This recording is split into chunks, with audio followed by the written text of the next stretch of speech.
Guys, my previous two slasher ranking videos have been doing so well, and you guys have been asking for more, so I'm going to give you one more top 10 modern slasher ranking. Here we go.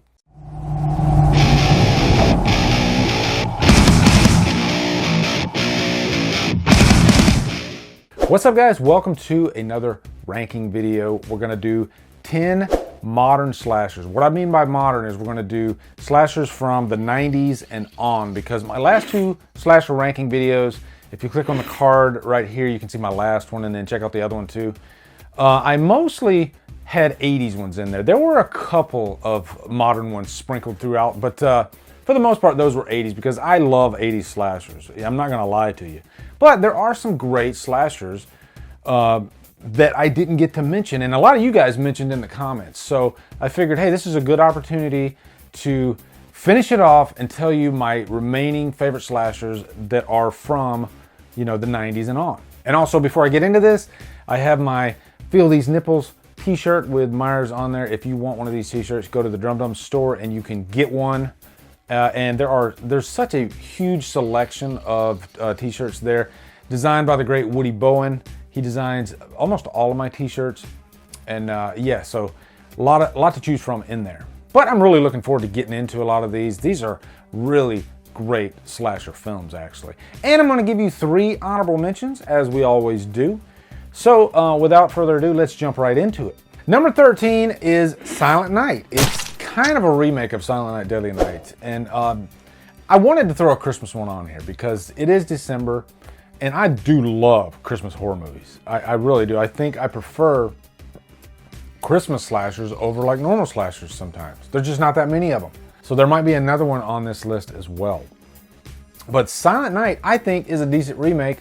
And it also has a very different story than the original. You don't have the same killer as Billy, but you do have a killer with a Santa outfit, which I think is okay. That's fine. I've harped on movies like Prom Night that completely use the name but nothing else, and that movie I have such major problems with it because to me it's theft. It's stealing a name but nothing of the story. And the reason being is because if you go into that movie and you're thinking you're going to get something of the original Prom Night and you don't get any of that at all, some people might feel gypped. I sure did. But Silent Night, it has a lot of those homages to the original that are really fun. There is even like an antler kill in there. You have some interesting characters, actually. And Jamie King is actually in this she's done a couple remakes, actually. She did the My Bloody Valentine remake, and she's really good in this, actually. Also, got to mention Donald Logue. He has a scene in there when he's in the jail cell, and he pretty much sums up the problems that we have with Christmas. And that was some pretty gripping stuff, actually. So, had to mention that one. Number 12 is going to be The Final Girls. This is one, now believe it or not, I've only seen this movie one time, but it still made such an impression. It's one that I've been wanting to watch again. But it belongs on this list for sure. And it's one of the few PG-13 horror movies that is extremely effective, especially for a slasher. Because I will say, 99% of the time for a slasher, I want an R rating. And this is the exception. It's really, for me, it's the only exception. But I love the premise of this too. You know how you have these young people and they're in this movie theater and then they get pulled into the actual slasher movie, and you got the relationship between the Taissa Farmiga and her mother. So she's like going to see her mother from when she was in an 80s slasher movie. And you got some, of course you're gonna have some homages to like Jason, because this is kind of like a Jason type of movie because it's set as a camp slasher. You have a Jason type of killer, but there's just so much fun and it's a very unique premise. So The Final Girls is definitely worthy on this list. And then my last honorable mention is See No Evil 2, which I much prefer over the first one, actually. I believe the wrestler's name was Kane that played the killer in See No Evil. He's a really good slasher, I guess, icon. I don't know if you'd call him an icon yet, but I think he does a really good job in this, actually. But this is it's kind of set in like a hospital type of environment, which I love those types of movies. You got Danielle Harris in this one, and I think she does a great job in this one because I think Danielle Harris is hit and miss with some of the movies that she does. But this is one of her better ones, actually. You got some great killing in this one. And you got Catherine Isabel, who is sexy as hell. So a lot to like about See No Evil 2. It's the one that I rewatched the most, and it's the one that I actually got the Saska sisters to sign, which is badass. Okay, now let's get real. Number 10 is I Know What You Did Last Summer. I think you know, you have your big three for the 90s. That's Scream, I Know What You Did Last Summer, and Urban Legend. And I Know is a really fun one. I like the killer in this one, actually. You know, you get this fisherman with the hook, and he's an older type of killer, which I think is pretty cool. You know, because a lot of times the killer's kind of a young guy. But I think that worked for this one, actually. Jennifer Love Hewitt is one of the better final girls out there, actually. Everyone remembers the famous scene where she's like, "What are you waiting for, huh?" But there's some great kills in this one too. I like the one in like the ice factory. But I mean, really just in general, having a hook as a weapon, I mean, if you want a great weapon, that is definitely like in the top 5 best weapons for a slasher killer. Number 9 is gonna be The Collector. This is a highly underrated slasher. As far as like horror icons go, I think The Collector is so underrated, actually. Because you don't know much about the guy at all, but what he does do is completely sadistic and deadly as hell. You know, I like a killer that, you know, I don't want to be near that guy, and that's who The Collector is. And plus you got like a final guy in this movie. It's not a final girl, it's Josh Lucas. And he is a robber. You know, he's there, he's trying to steal so he can get some money to feed his family. So it's like 2 intruders in the house, and one of them is not really a bad guy, and the other one is The Collector. So you really feel for, you know, Arkin as a character throughout this, because if The Collector gets a hold of him, he's up shit creek without a paddle. Number 8, gotta throw a Halloween movie on here. Halloween 6, The Curse of Michael Myers. This is a controversial movie. I think this one's controversial like the Halloween 2018 is, really. I think there's 2 sides of the fence for these movies. They're love or hate types of movies. That's what Halloween 6 is. It has like arguably the best atmosphere out of the whole franchise. It's got a brutal ass Myers. I really dig the characters of Tommy Doyle in this and Cara Strode.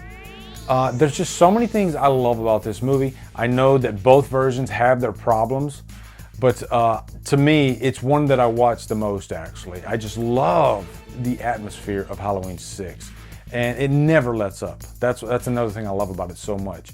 I like the whole Thorn cult thing. I think they took it a little bit too far in this movie, but to me, it just really added a new dimension to the whole lore of Myers, you know? But there was still some mystery there. I prefer the theatrical cut over the producer's cut. As you guys know, I have my own cut. Wolf Myers actually sent me this custom cover for my cut. So I love this movie, Halloween 6. Definitely belongs on my countdown. Number 7, let's get controversial, the Black Christmas remake. I said it, I'm standing by it. We had a big debate about this movie on Scream Stream a couple days ago. And we probably talked a good half hour about this remake, because between the 5 of us, only me and Lindsay really liked it, and the rest were ripping it to shreds. And I can't say that they're wrong for their reasoning. I don't like it at all.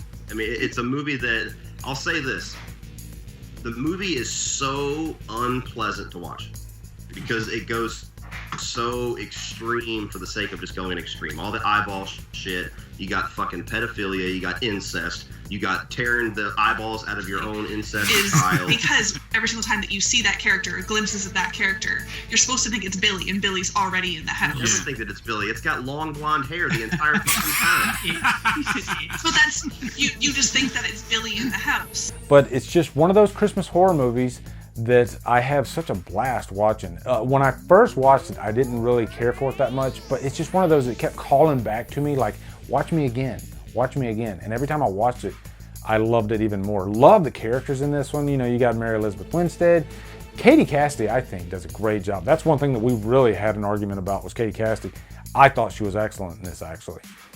Did not like Agnes as a killer, you know, because you got 2 killers in this movie, Billy and Agnes. Agnes is the only thing I really don't like about this movie at all. But other than that, I think it's so fun. And it's, I mean, as far as rewatchability goes, high value. And then also the kills in this one do not hold back whatsoever. I mean, they're making freaking skin cookies. So yeah, love this one. Number 6 is a movie that I actually just reviewed this last year, Cherry Falls, with the late Brittany Murphy. And this one was an interesting premise, actually, because this is a killer that kills virgins. So the premise is irresistible because everybody's trying to have sex to stay alive, which is kind of the opposite of another movie that's going to be on my countdown. But this is a good whodunit too, although I pretty much predicted who the killer was pretty quick. But I think the killer, and I'm not going to spoil it, but I think the killer has some really funny moments at the end in a good way, and so I enjoyed it. Number 5 is a movie that I'm surprised I haven't reviewed yet, because I've reviewed most of the movies on all 3 of these countdowns, but You're Next definitely is a movie that grabbed my attention right away. And the big reason is because of not really the killers, even though they're effective, but Sharni Vinson. This is pretty much like the female Rambo. As far as like, if you had to rank Final Girls as far as like ability to survive, she would be number 1, hands down, no contest. She would probably kill the killer faster than any other Final Girl ever. And I love this movie so much. It's got this nice twist in it too, because you got this big family dinner and you don't really know who to trust. And when you're a character that doesn't know anybody in the family, you know, she's there with just her boyfriend, but she doesn't know her boyfriend's family. And then all these killings start happening, and then you don't know who to trust in the family. It just adds another element of danger to the whole situation. A lot of fun to be had with You're Next, actually. Some great kills. And that infectious song by Dwight Twilley, the Dwight Twilley Band, that plays like throughout the movie. I love horror movies like that have like a signature song that you can't get out of your head because of it being in the movie, and that's what You're Next is. Number 4 is another remake, The Texas Chainsaw Massacre. I like that this one went a completely different direction in tone from the first. Both are pretty crazy movies, but this one, it's definitely a slicker movie. It's sexier looking. It's still set in the 70s, but I like that they played around with the family, the Sawyer family in this, with the late R. Lee Ermey. He was so good in this movie, actually, and it just added another element of danger to this. I think when you do that, when you not only have the killer, but then you have, like, in this case, the killer's family, then it gets really interesting, actually. And this one is lit so well by Daniel Pearl, who actually was the DP for the first movie. But I think he went a different route with this one. It's darker than the first movie. It's scary. The guy who played Leatherface in this, I think, as far as remakes go, you know, he's up there with say Derek Mears in the Friday remake. And everybody remembers Jessica Biel in her tight shirt and her jeans. Yeah, good stuff. Number 3, I'm gonna give it to Freddy vs. Jason. And let me tell you why. I think Freddy vs. Jason has its problems, but given how tough it was to put these two characters together, and the fact that they came out with the fun-ass bloody ride that they did, I think speaks wonders. And for the fact that I constantly find myself throwing in Freddy vs. Jason, probably over both franchises, puts it high on this countdown, actually. You know, there's just so much fun to be had with this movie. And then, you know, you have likable characters outside of the two antagonists, like Monica Keena, like Jason Ritter. You know, there's a lot of love and care that went into directing this movie by Ronnie Yu, actually. And I'm glad that I got a Friday movie in there as well, and I guess a Nightmare movie technically. Not the biggest fan of Jason in this movie, but still, you know, he's serviceable. He does what he needs to do. He does have a good kill too in that folding bed kill. But you know, Robert Englund was back in full force. You know, this is one of the best versions of Freddy since Freddy's Revenge, I think, or I guess Dream Warriors. Yeah. Number 2, here's a movie that I don't hear people talking about that much, and I love the hell out of it. High Tension. I'm not going to tell you the twist of High Tension, but I like it. And it's one of those twists where half the audience didn't like it and half of them did. I really dug it, actually. But I just like how gritty this movie is. And this is a French film, actually, too. But, you know, it's a very simple story of these two girls, and they are going to one of the girls' cabins, and they're just, you know, they're there to study. And the one girl kind of has an infatuation with the other girl. And then all of a sudden this killer, this old lumberjack looking guy is you know, following them, and it never lets up. That's what I love about this movie. And you got this iconic weapon in the movie too, that one of the characters uses, which I've never seen in a horror movie before. It's kind of like a cross between a skill saw and a chainsaw, but it's badass. But Cecilia de France, who plays Marie, she pulls out a really strong performance throughout this movie. Most of the movie rests on her shoulders, and from like an emotional standpoint, her character has to pull out a lot of different emotions throughout. And then my number one, this I think is one of the best, not only slashers, technically it's a slasher I think, but horror movies of the past decade. It freaking Follows. It Follows was my favorite movie of 2015. This really steps outside of just your normal slasher movie. From a directing standpoint, from a production standpoint, this is a very highbrow type of movie if you ask me. The score by Disaster Piece is so good, but the direction that David Robert Mitchell took in this movie, I can't praise enough. This is one of those directors that really has a something to say. You know, he's got a visual statement there. And I'm really looking forward to seeing what he puts out next, because I don't know if he's put out anything since It Follows. But to me, It Follows is really such an experience. And I love the premise that, you know, if you have to have sex to pass on it, because it will follow you, you know, until your dying days, pretty much. You know, there's some rules that are set up throughout this thing. There's some ambiguity to it too, but you know, I think the best movies create a conversation, and I think that's what It Follows does. When you're done with It Follows, you want to have a conversation about it. Because one person might see the way it acts differently than another person does. You know, there's a lot of debate to be had with this movie. But, you know, from a technical standpoint, and more importantly, from an entertainment standpoint, it works so perfectly. So, that is my top 10 modern slasher movies. Post your top 10. I'm sure I missed a few in the comments below. And there's a lot of slashers I still haven't seen yet. You know, they make so many slasher movies, bad ones, good ones, and it's hard to keep up. So don't get mad at me if your favorite slasher movie is not on this list. Also, be sure to come over to Killer Flicks, where we talk horror all day and every day, and on Fridays, we free for Fridays. Follow me at Drumdums on Facebook, Twitter, Instagram, and Letterboxd. Anyway, guys, thank you so much for watching. Have a great day, and Drumdum out.